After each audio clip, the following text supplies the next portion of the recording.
미래 먹거리인 동시에 압도적인 기술력을 바탕으로 자원화할 수 있는 세 가지가 반도체, 자동차 배터리, 소형 모듈 원전 SMR이라고 봅니다. 특히 기존의 원전보다 1000배 안전하다는 SMR은 미래 에너지의 분야에서 게임 체인저가 될 겁니다. 안녕하세요. 다음은 기사 내용입니다. 최근 에너지 위기를 겪고 있는 유럽연합은 그 어느 때보다 추운 겨울을 보내고 있습니다.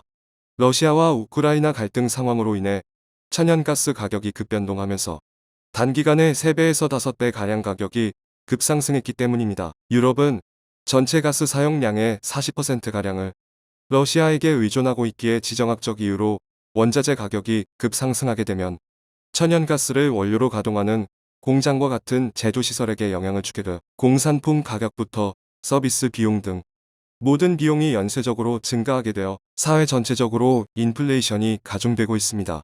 지난 몇 년간 전 세계는 저유가를 맞이해 에너지를 비롯한 원자재 공급에 큰 무리가 없었지만 코로나를 겪으며 원자재 수요가 급감했다가 다시 급상승하는 등 급변하는 시장 상황 속에서 안정적인 에너지와 원자재 공급망이 떠오르고 있습니다. 유럽연합은 몇 년 전 태평성대 시절을 겪으며 태양광을 비롯한 풍력발전, 수력발전 등 친환경 재생에너지가 지구의 미래라고 주장하고 석유와 석탄과 같은 화석연료 사용을 줄이는 정책을 세웠습니다. 하지만 독일과 같은 극소수의 선진국만이 친환경 에너지 비중을 늘렸고 그마저도 한 자릿수 증가와 같은 매우 적은 비율로 늘렸습니다. 유럽연합 전체적으로 보면 친환경 에너지를 통한 발전 비율이 전혀 늘지 않았고 오히려 석탄을 비롯한 화석에너지 의존도가 경미하게 증가했습니다. 심지어 독일은 원자력 발전소를 전부 가동 중지하는 결정을 내리며 친환경 에너지를 고집했으나 독일 전체적으로 전기요금이 2배에서 3배가량 급상승하며 부족한 전기를 가까운 인접국인 프랑스에서 수입해오고 있는 현실입니다.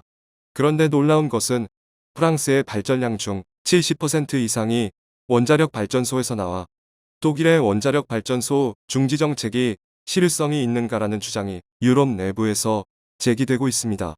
이처럼 유럽연합이 친환경 발전만을 고집하다가 에너지 위기와 물가 상승이라는 인플레이션을 겪게 되자 지난주부터 원자력 발전과 천연가스 발전을 친환경 발전으로 분류하고 이를 통한 발전을 적극 장려함과 동시에 관련 투자도 늘리겠다는 발표를 했습니다. 지난주 유럽연합의 행정부 역할을 맡고 있는 집행위원회 측에서 민관 투자의 새로운 기준인 그린 텍소노미의 초안을 공개했습니다. 그린 텍소노미란 녹색 분류 체계를 의미하는 말로 환경적으로 지속 가능한 경제활동의 범위를 의미하는데 여기에 포함된 에너지원은 유럽연합 차원에서 적극적인 투자와 연구개발 등의 지원이 예정되어 있습니다. 그런데 지난 수년 동안의 친환경 기조와는 다르게 유럽연합 측은 그린 텍소노미에 원자력 발전과 천연가스 발전을 포함시켜 유럽 회원국들에게 전달했습니다. 두 에너지 모두 완전히 지속 가능한 에너지는 아니지만 현실적으로 놓쳐서는 안 될 필수적인 에너지원이라는 뜻입니다.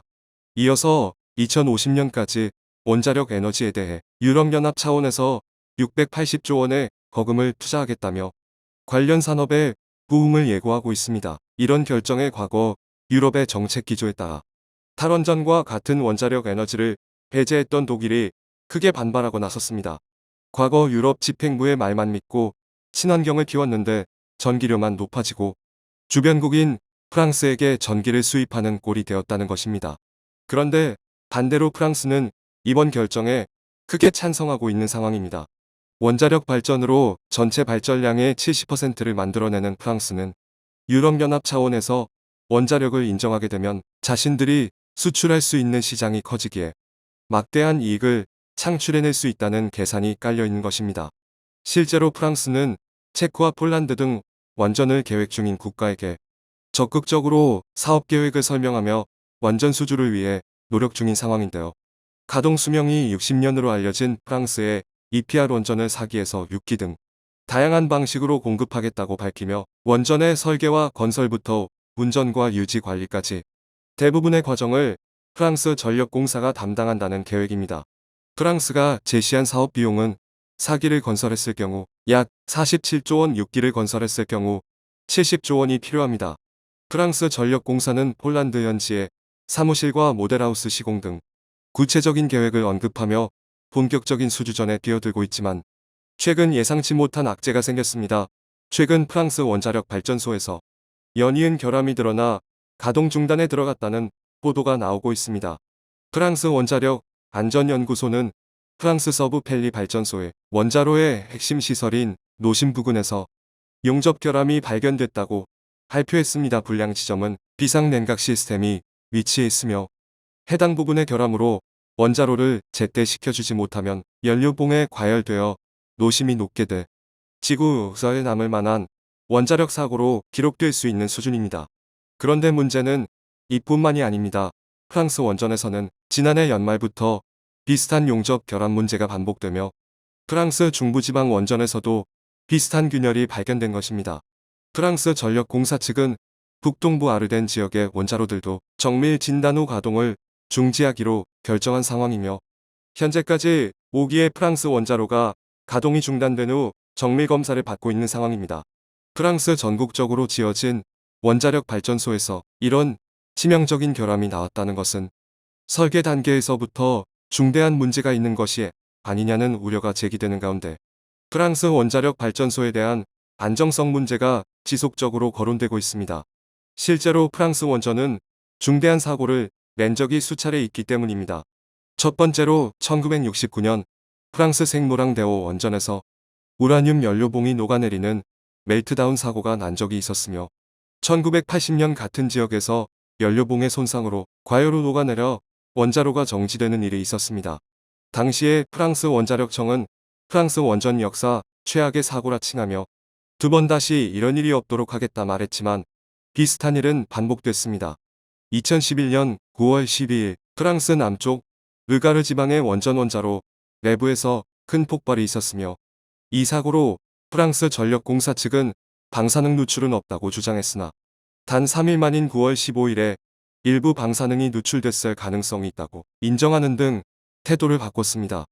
현재 해당 원전은 방사성 폐기물을 재처리하는 시설로 바뀌었습니다. 가장 최근의 사고는 2017년 2월 9일 프랑스 노르망디 해안을 끼고 있는 플라망빌 원전에서 일어났습니다. 터빈홀에서 문제가 생겨 강력한 폭발을 일으켰고 문제가 생긴 원자로는 현재 폐쇄되었습니다. 이처럼 프랑스는 전력의 70%를 원자력 발전에서 얻고 있지만 다수의 중대한 사고를 경험했는데요. 프랑스라는 이름에 걸맞지 않게 원자력 발전소 설계와 운영 면에서 크게 미숙하다는 평가를 받고 있습니다. 유럽 내부에서도 원자력 발전의 70%를 의존하는 프랑스가 현재도 지속적으로 원자력 발전소 개수를 늘려가자 매우 걱정하는 듯한 여론이 일어나고 있습니다. 프랑스가 원전 관리를 잘못하여 과거와 비슷한 사고가 나는 경우 유럽연합 전체가 위기에 빠질 수 있다는 걱정인 것입니다. 폴란드와 체코에서도 비슷한 걱정이 나오고 있습니다.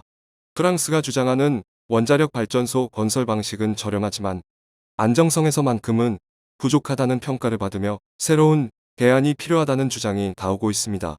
현지에서는 한국의 원자력 발전소가 큰 주목을 받는 추세입니다. 비록 한국의 최근 정부 정책으로 원전을 멀리하고 있기는 하지만 한국은 기술력과 시공 능력, 건설 비용과 안정성 등 종합적인 면에서 최고로 우수하다는 평가를 받고 있기 때문입니다. 그 증거로 한국이 건설한 중동 최초의 바라카 원전을 들고 있습니다. 아랍에미리트 연합 UAE는 엄청난 양의 석유를 가지고 막대한 부를 축적한 중동의 산유국입니다. 즉, UAE가 생산해내는 석유와 천연가스만으로 발전시설을 돌리면 돈 한 푼 안 들이고 자급자족 가능한 발전소를 만들 수 있으며 실제로 상당수의 전력을 이런 식으로 얻고 있습니다. 하지만 환경과 지속 가능한 에너지에 관심이 많은 UAE는 석유를 많이 가지고 있음에도 불구하고 바라카 지역에 원전을 짓겠다 발표하며 한국에게 시공을 맡겨 얼마 전 성공적으로 상업운전을 시작했습니다. 누군가에겐 위험한 에너지원일 수 있는 원자력 에너지원을 중동의 산유국이 최초로 도입했다는 점에서 전 세계가 놀라는 일이었으며 UAE 원자력 공사 측은 바라카 원전은 탄소 중립 목표 달성을 위한 필수 시설이라며 매년 수소 100만 톤을 생산하는 데다 UAE가 생산하는 친환경 에너지의 90% 가까이 차지하고 있다고 밝혔습니다. UAE가 한국에게 원전 건설을 맡긴 이유가 있었습니다. 한국은 1970년대 원전을 최초로 가동했지만 단 한 번의 중대한 사고가 없었기 때문입니다. 다라카 원전의 사업자를 선정하는 과정에서 프랑스 원전과 경쟁했지만 안정성과 운영 방식 그리고 기술력 등 모든 부문에서 프랑스 원전을 압도하며 한국이 선정된 것입니다. 해당 모델은 APR1400으로 한국형 원자력 주력 모델 OPR1000을 개량하여 업그레이드한 것이며 국가 주도의 선도 기술 개발 과제를 통해 개발된 원전입니다. 뒤의 숫자에서 알 수 있듯이 발전 용량은 1000메가와트에서 1400메가와트로 늘었고 기본 운전 기한을 40년에서 60년으로 늘렸으며 선진국들이 개발해낸 3세대 원전의 기술력을 월등히 압도하는 수준을 갖추며 한국 원자력 기술의 미래를 담당하고 있습니다.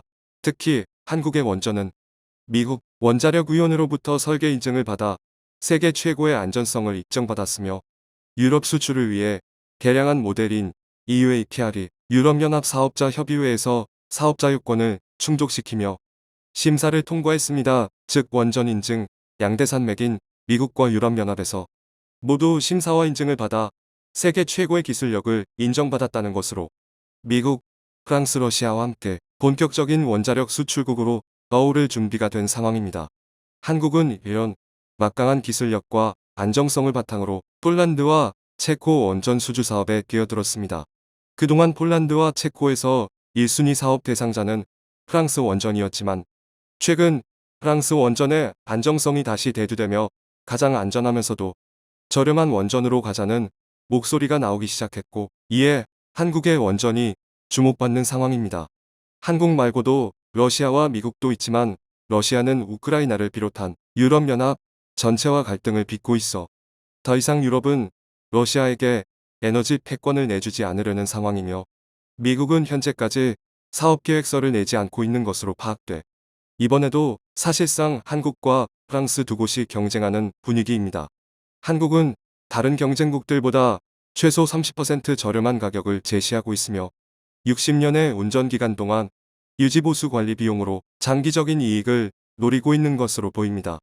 폴란드 체코가 계획하고 있는 원자력 발전소 규모만 100조 원에 달하며 유럽연합이 2050년까지 투자하려는 원전 비용이 700조 원에 달하는데 강력한 경쟁자인 미국과 러시아가 주춤하는 사이 프랑스 원전이 안정성 문제로 외면받는 순간에 한국이 분발하여 좋은 실적을 내는 것을 기대할 만한 상황입니다.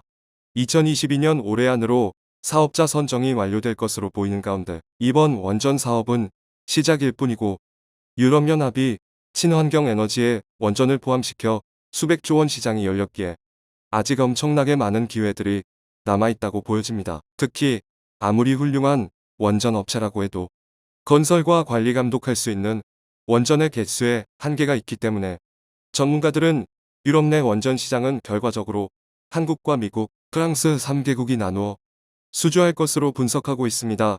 러시아와 중국은 유럽연합과 척을 지고 있어 에너지와 같은 국가 중요 산업을 맡기지 않을 가능성이 크고 일본의 원자력 업체는 프랑스와 비슷하게 안전하지 않는 것이 확인됐으며 거기에 더해 일본을 대표하는 원자력 업체인 도시바는 사실상 파산한 상태라 경쟁력 있는 원전 업체는 한국, 미국, 프랑스밖에 남지 않은 상황에 청중의 일부 의견 2021년 5월 한미 정상회담에서 한미 간 원자력 협력이 논의되었습니다. 형식상 3파전이라고 하나 실질적으로는 2파전이 될 것으로 기대합니다.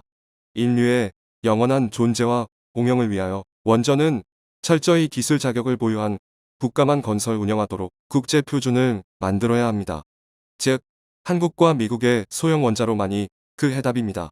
아울러 일본, 중국, 프랑스의 원전은 즉각 안전이 폐쇄 및 폐기되어야 합니다. 국제외교 정세는 양육강식, 강력한 기술력과 국방력이 뒤받침되는 힘이 있어야 살아 남을 수 있다고 알아야 한다. 진정성이 없다. 대우조선 현대 중공업 합병도 독점성이 강하다면서 승인해주도 않았지. 프랑스는 갑질에 갑질을 더한 자들이다. 지덜 아쉬우면 도와달래. 유럽의 680조 규모의 원전을 수주하려면 1차적으로 탈원전 정책에서 벗어나 예전처럼 원전을 주에너지원으로 하여 국내 원자력 발전 사업을 활성화시켜야 한다. 시청해 주셔서 감사합니다.